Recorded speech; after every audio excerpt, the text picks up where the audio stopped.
मैंने ये वाला टीका लगाया था, क्या कहते हैं, चंदन। चंदन चंदन। दोस्तों, आप सभी को मेरी तरफ से देव दीपावली की हार्दिक शुभकामनाएं। आज गंगा स्नान के साथ कार्तिक पूर्णिमा, देव दीपावली और गुरु नानक जयंती भी है। मैं बिलोंग करती हूँ नॉर्थ इंडिया से और इस बार साउथ में मनाने जा रही हूँ मैं कार्तिकेय दीपम। तो ये एक्सपीरियंस मेरे लिए होने वाला है बहुत अलग। तो मैं अभी जा रही हूँ यहाँ पे पड़ोस में, आज वहाँ पे कार्तिक पूर्णिमा की पूजा है, तो वहाँ पे मुझे बुलाया है। तो पड़ोस के भी आंटी आई थी, उन्होंने इनवाइट किया कि हमारे घर में शाम को पूजा है, आप ज़रूर आना। तो आज मैं वहीं पे जा रही हूँ।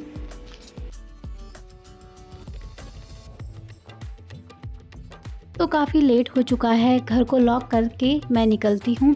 सुबह जब आंटी आई थी मुझे इनवाइट करने के लिए, तो उन्होंने मुझे स्पेशली बोला था कि आप साड़ी पर ही आना, तो इसलिए मैंने साड़ी ही वेयर की। यहाँ पे आके मुझे एक इंटरेस्टिंग बात पता चली। घर के आगे यहाँ पे रोज़ सुबह लोग ये रंगोली बनाते हैं, जिसे ये तेलुगु में कोलम कहते हैं, और ज्यामिति तरीके से ये रंगोली बनती है, जिसे चावल के आटे से बनाया जाता है। हम दोनों सेम हो गए। अंदर लेते हैं। जिन्होंने इनवाइट किया था ये उनकी बेटी हैं। पूजा में शामिल होने के लिए लोग धीरे धीरे आ रहे हैं, उनका टीका किया जा रहा है। कार्तिक पूर्णिमा का त्यौहार साउथ में कार्तिकेय दीपम के नाम से जाना जाता है। यह त्यौहार हमारे यहाँ भगवान विष्णु और माँ गंगा को समर्पित है। वहीं साउथ में यह त्यौहार भगवान शिव के ज्योतिर्लिंग रूप और उनके पुत्र कार्तिकेय यानी कि मुर्गन के जन्म से जुड़ा हुआ है।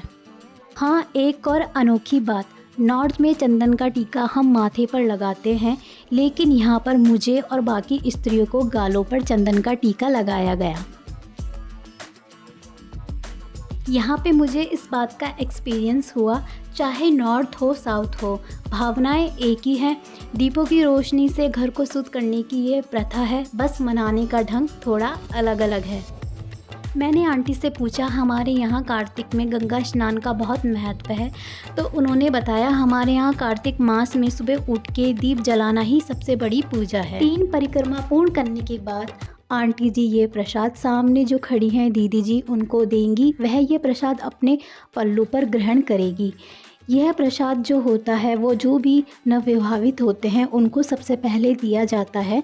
साउथ में ये प्रक्रिया कार्तिक पूर्णिमा और पोंगल में की जाती है।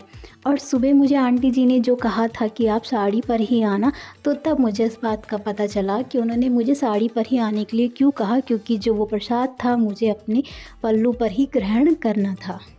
पल्लू पर प्रसाद देने का महत्व ये होता है, स्त्रियों को माँ दुर्गा, लक्ष्मी और अन्नपूर्णा का स्वरूप माना जाता है, तो इस प्रकार से यह प्रसाद उनको समर्पित है। और जो स्त्री इस प्रसाद को ग्रहण करती है यानी कि प्राप्त करती है, उनको सौभाग्य और समृद्धि का आशीर्वाद दिया जाता है। इन सब के पीछे के यह कारण जब मुझे आंटी जी ने बताया, तो आई फील वेरी ब्लेस कि मुझे इस तरह की ब्लेसिंग मिली, और ये सब जान के मैं बहुत ज़्यादा खुश हुई। उसके बाद बारी बारी से सबने अपना अपना प्रसाद ग्रहण किया। अब यहाँ पे माँ लक्ष्मी जी की पूजा समाप्त हो चुकी है।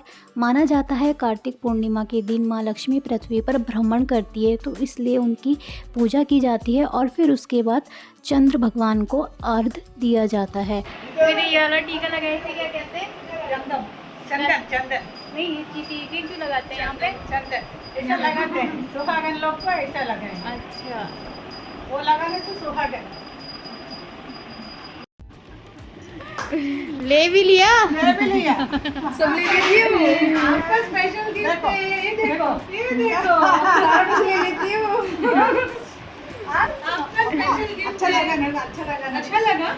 अब हम सभी लोग छत की ओर गए, क्योंकि चंद्रदेव को अर्घ्य दिए बिना यह पूजा अधूरी है। अब रात में चंद्रदेव को अर्घ्य देकर उन्हें देकर इस पूजा का समापन किया जाता है। और चांद को देखने के लिए हम छत पर आए थे, लेकिन चांद उस समय तक आया नहीं था। आ चुकी हूँ पूजा से। वहाँ पे पूजा बहुत अच्छी रही और वहाँ पे मुझे बहुत कुछ नया देखने को मिला। मैं वहाँ पे जैसे ही गई तो हमने ये टीका लगाया इस तरह से ही, तो उन्होंने ये बोला कि जो यहाँ पे सुहागवती औरतें होती है तो उनको यहाँ पे गाँव में इस तरह से टीका लगाया जाता है। और बहुत सारे रिचुअल्स होते हैं जो वहाँ पे किए, कि चीज़ों के बारे में, यहाँ के पूजा पाठ के बारे में, यहाँ की संस्कृति के बारे में बहुत सारी चीज़ें मुझे यहाँ पे पता चली। दोस्तों, आप सभी को मेरी तरफ से देव दीपावली की हार्दिक शुभकामनाएं। आज गंगा स्नान के साथ कार्तिक पूर्णिमा, देव दीपावली और गुरु नानक जयंती भी है। तो ये माना जाता है कि आज देवताओं की दीपावली मनाई जाती है। जो दीपावली हम मनाते हैं वो हमने बना ली है धरती में, जो मनुष्य लोग मनाते हैं वो वाली दीपावली। और हमारे यहाँ जो इगास बनती है, जिसे बूढ़ी दिवाली भी कहते हैं पहाड़ों में, वो दिवाली भी अब हो चुकी है। दिवाली के 11 दिन बाद वो दिवाली मनाई जाती है और अब आई है देव दीपावली। तो ये माना जाता है देव दीपावली में विषम संख्या में दिए जलाए जाते हैं। तो मैंने भी ये जलाए हैं 5 दिए, ये जिन्हें मैं आप लगाऊंगी।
ये देखो इतना सारा प्रसाद, नारियल, सेब और ये पता नहीं क्या चीज़ है। अपने ब्लॉग को करती हूँ मैं यहीं पे एंड। मिलती हूँ आपसे अपने दूसरे ब्लॉग में, तब तक के लिए बाय बाय।